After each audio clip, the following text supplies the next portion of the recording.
Bismillah, alhamdulillah, wassalatu wassalamu ala rasulillah Sayyidina Muhammad bin Abdillah wa ala alihi wa sahbihi wa man tabi'ahu wa bala. Rabbi shrah li sadri wa yassir li amri wa hlul 'uqdatam min lisani yafqahu qawli. Subhanaka la ilma lana illa ma 'allamtana innaka antal 'alimul hakim. Amma ba'd. Wallahu ta'ala fil Qur'anil Karim. A'udzu billahi minasy syaithanir rajim. Bismillahirrahmanirrahim.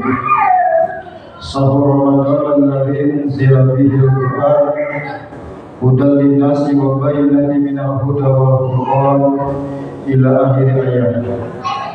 Wa qala aidan Rasulullah sallallahu alaihi wasallam as-sawmu li wa ana azibi.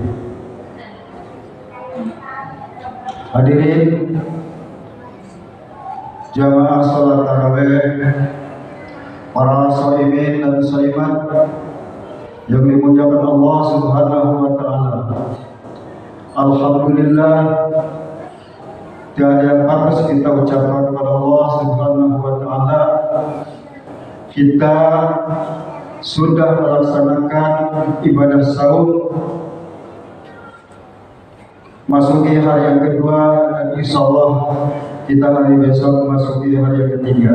Mudah-mudahan apa yang telah kita laksanakan, penghambaan kita kepada Allah Subhanahu wa taala diterima dengan penuh keikhlasan dan diterima sepenuhnya oleh Allah Subhanahu wa taala, dan pahalanya sesuai dengan janji Allah akan dilipat gandakan. Amin ya Allah ya rabbal alamin. Hadirin para shaimin dan shaimat yang dimuliakan Allah Subhanahu wa taala, para ulama menafsirkan selama bulan suci Ramadan dibagi 3 tahapan. Tahapan yang pertama adalah tanggal 1 sampai 10. Kita ulang-ulang saja ya, sampai dari tahun ke tahun ini pasti ditemukan paparan-paparan hal seperti ini. Coba untuk mengingat kita dan bisa kita mengingatkan untuk melaksanakan amalia-amalia selama bulan suci Ramadan, agar apa yang dijanjikan, apa yang terkandung di dalam bulan suci Ramadan ini kita dapatkan sesuai dengan harapan kita, menjadi imanan wa ihtisaban, hanya semata-mata mengharapkan ridho Allah Subhanahu wa taala. Yang pertama adalah tanggal 1 sampai tanggal 10, rahmat, artinya kasih sayang Allah Subhanahu wa taala. Kalau bagi yang ingin disayang dan dikasih sama Allah, maka pertahankanlah dari tanggal 1 sampai tanggal 10, jangan ada yang absen, baik puasanya maupun tarawihnya. Karena tidak ada istilah salat tarawih atau qiyamul lail selain dari bulan suci Ramadan. Tidak lengkaplah bagi orang yang melaksanakan puasa tapi tidak mau salat tarawih. Itu bagaikan orang pakai jas tapi bawahnya pakai kolor. Gimana Pak? Pantas nggak? Ya, jadi puasa dilaksanakan yang 12 jam kurang lebih, tapi salat tarawih cukup 15 menit pun setengah jam 30 menit masih buruk tuh. Ya, kepanjanganlah suratnya, keleletanlah bacaannya, baru bubar kabur sebagian. Itu salat tarawih. Puasanya yang jam 12 jam dilakukan. Ini kan sudah keliru. Yang kedua adalah maghfirah, ampunan dari Allah Subhanahu wa taala. Kalau kita banyak merasa banyak dosa kepada Allah Subhanahu wa taala, ya, kita waspadai dari tanggal 11 sampai tanggal 20, tingkatkan amalia kita, tingkatkan iman kita, tingkatkan takwa kita kepada Allah Subhanahu wa taala. Dan hal yang ketiga adalah itu minan-nar. Kalau kita takut dibakar api dan maka nanti jangan ganti nanti kita kalah. Kalau dari awal masjid kita penuh, ya, dan di mana-mana. Tapi kalau udah tanggal 11, 20, 21 sampai 29 pindah namanya. Baik TSL, mall, Ramayana, ya, jangan seperti itu. Jadi hasil kita jerih payah dari tanggal 1 sampai tanggal 29, ya bukannya makin ditambah tapi malah dikurangi. Ini harus kita jaga. Hadirin sidang para hadirin dan hadirat yang dimuliakan Allah Subhanahu wa taala. Bulan Ramadan yang penuh keberkahan, yang penuh ampunan dan segala amaliyah baik yang wajib maupun yang sunnah itu dilipat gandakan oleh Allah Subhanahu wa taala. Tetapi tidak cukup saja dengan kita melaksanakan puasa saja di siang hari. Kita tidak cukup melaksanakan itikaf, sholat tarawih, tadarus Al-Quran di malam hari. Sudah siang hari kita berpuasa. Lebih dari itu,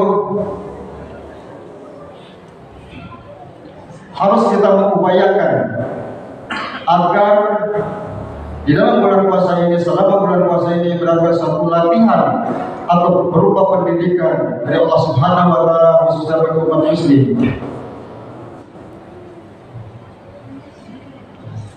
Karena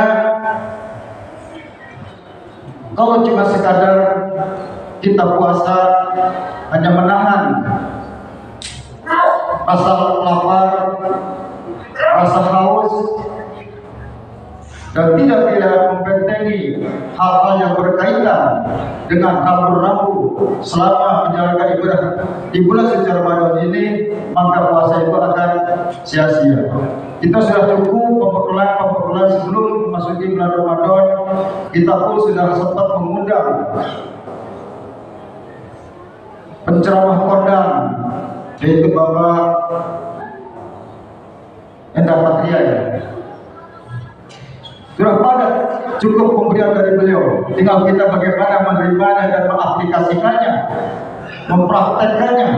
Ditambah pula dari guru kita Muhammad Faisal, pemimpin pada pesantren Al-Mu'min di Bojonggede, dan setiap bulan ada di masjid kita. Tinggal kita bagaimana. Jangan cuma kita menerima ujangan dari para alim ulama, guru-guru kita, ustaz-ustaz, ada sebatas seperti air di talas, diguyur dari belahan kiri keluar belahan kanan, tidak ada apa-apa dan tidak berbekas apa-apa. Diguyur belah kanan keluar belah kiri. Ini jangan sampai seperti itu. Kita harus masukin kata istilah Jawa Barat, nyempil. Jadi apa yang disampaikan oleh para ulama kita praktekkan. Apa wajaran kemarin banyak yang terkait dengan pembatalan puasa, terkait dengan masalah pahala puasa, rusak puasa. Itu harus kita perhatikan. Jangan cuma kita puasa sekadar seremonial belaka. Dengan tujuan daripada puasa semua itu adalah puasa takwa menjadi orang yang takwa. Takwa itu apakah cuma sebulan puasa doang? Tidak. Masjid harus penuh sebulan puasa doang, kan tidak seperti itu harapan kita. Kita baca Al-Quran di bulan puasa doang kan seperti itu juga. Ya, jadi pembelajaran adanya di bulan puasa. Ya, nanti kita praktekkan setelah bulan puasa, masjid tetap penuh, bulan puasa pun ada tetap jalan. Ya, berjamaah harus kita jaga. Itu, dan saling gotong-gotongan kita hapuskan.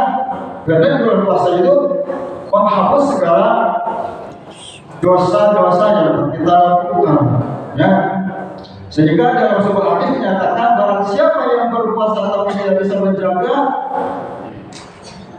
atau bicaraannya atau katakanlah maaf mulutnya, gitu kan, baik itu bapak-bapak maupun ibu-ibu, jalannya menggibah, memutar, menceritakan orang lain, mencari-cari orang lain selama bulan puasa, maka itu jauh-jauhkan supaya puasa kita membuahkan hasil yang maksimal. Demikianlah kurang lebihnya, mohon maaf apabila terdapat kehilangan dan kesalahan. Itu semata-mata dari saya sebagai makhluk manusia yang ciptaan Allah terluput dari kekurangan dan kesalahan, dan apabila ada kebenaran itu datang dari Allah Subhanahu wa taala. Walhamdulillah. Wassalamualaikum warahmatullahi wabarakatuh.